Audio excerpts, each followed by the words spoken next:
you got me thinking, how much damage did the Karate Kid do to the martial arts industry?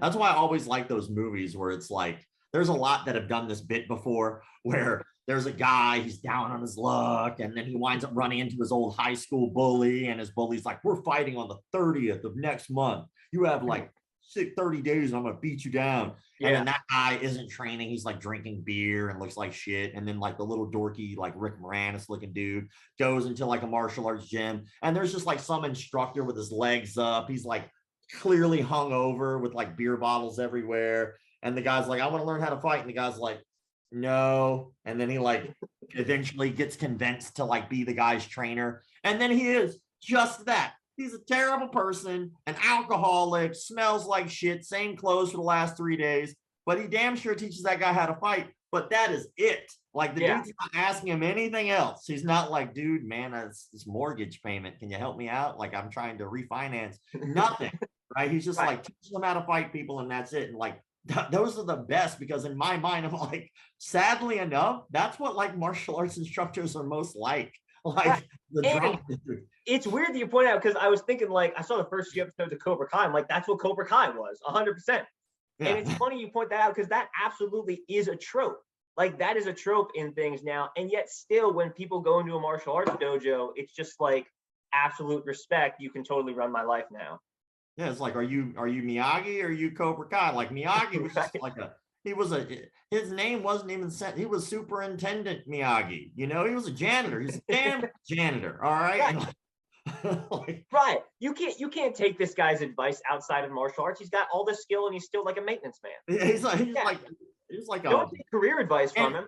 Miyagi was an alcoholic. Like, remember he was like drunk and he's singing like he was a maintenance man, alcoholic. Like, yes, he taught Daniel-san to clean his cars and shit, but I guarantee you he made that up on the spot. He was like, man, I need my cars waxed.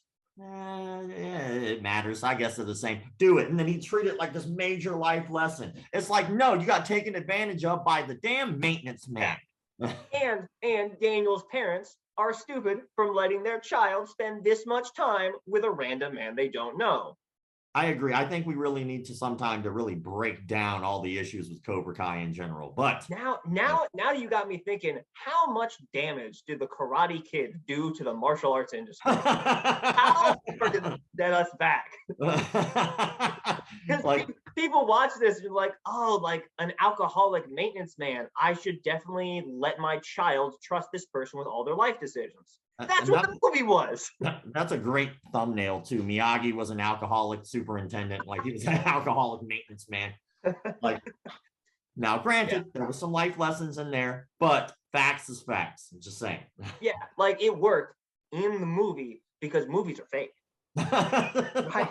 Because someone wrote that character. Right. Yeah. In movies, a kid can take candy from a stranger and it turns out well. In real life.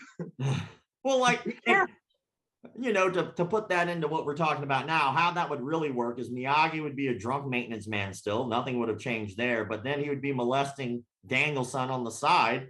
And then he would wind up marrying him when Daniel-san turned 18. It would be the weirdest thing. Like Karate Kid in real life would be the most terrifying, confusing movie ever made. Yeah. And then like eventually once people realize about that, they're like, oh, you know, Daniel's an adult now. What are we going to do? And then nothing happens. And then Johnny would be like pretty much Johnny. Yeah. I think he would just be John. I think they wrote that one pretty spot on. Yeah, because also like the Cobra Kai in the original Karate Kid was like a horrible, toxic establishment, but like the movie was aware of that.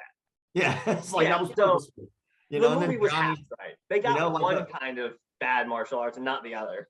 Yeah, and it's like you have to assume like with the environment, like maybe Kreese molesting Johnny on the side too, and it would just be this like really odd movie of Daniel-san and Johnny Lawrence trying to cope with being molested as children into their adulthood. Would really that's how it would go. It would be really fucking dark. Like you think Cobra Kai now is darker than the originals. Write that shit legitimate. Write it as if it was going to happen in real life. Yeah. Some dark Cobra Kai should have been like Johnny and Daniel meeting up again in a support group for sexual assault survivors. That's what it should be. My name is Daniel, Daniel's son, if you will. And I'm a victim. And then it's like Johnny's like, you too. And then they like have coffee and cope and cry. It's a drama.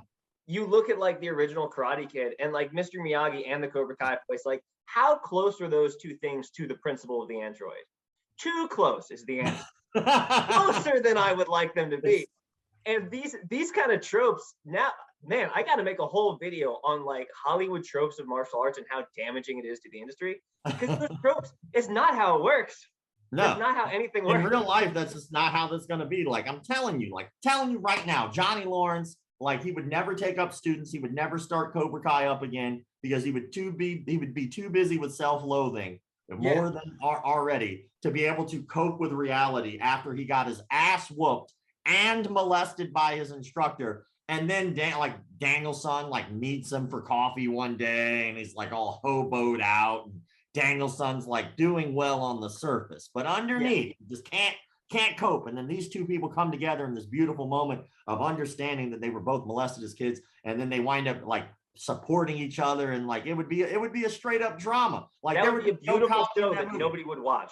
Yeah, no one would watch that movie. There would be no fighting in that movie. It'd just be a lot of crying and bonsai tree trimming. Yeah, it'd just be a lot of middle-aged men crying, which is not what I turn on the TV for. Cobra Kai, or the revenge of the superintendent. Cobra Kai 4, dealing with the effects of PTSD. How many people are out there where the instructors like making them, paint the fence and wash their car and doing all these household chores? And they're like, oh, I'm like the Karate Kid. No, you're not. You're just been taken advantage of. Yeah, like take out my garbage. How's it going to help me? It's not, but it's going to get my garbage taken out. Yeah. Now shut up. Yeah. And then like, this is such a classic thing. It's like, oh, it's teaching you discipline, or really, I am teaching you martial arts right now. If you just follow the principle of the android and don't question my lessons. Yes, you can make anything a martial arts lesson if we just try hard enough. For instance, like get your ass in the kitchen, make me some ramen noodles. Like, how is this going to help me? Like, well, I want you to stir the bowl like this. Why like that? I don't care. Just make the damn noodles. All right. Yeah. And that's the thing. Like, you can make anything. Like, oh, I am teaching you martial arts right now. And then you got to think like, to bring it back to a terribler topic, how many cases of grooming started where the instructor's like, well, this is a trust exercise. We need to really like understand and trust each other in order to work well together as a team. I just like to go back, because obviously we're joking. We're just joking about a show that is not a real thing. We're laughing about this because these are fictional characters. We're just trying to bring levity to a serious conversation. I think that like a little levity goes a long way, man. These are really dark subject matters, and like being able to add levity to it is the only thing that really makes it like something that's even tolerable.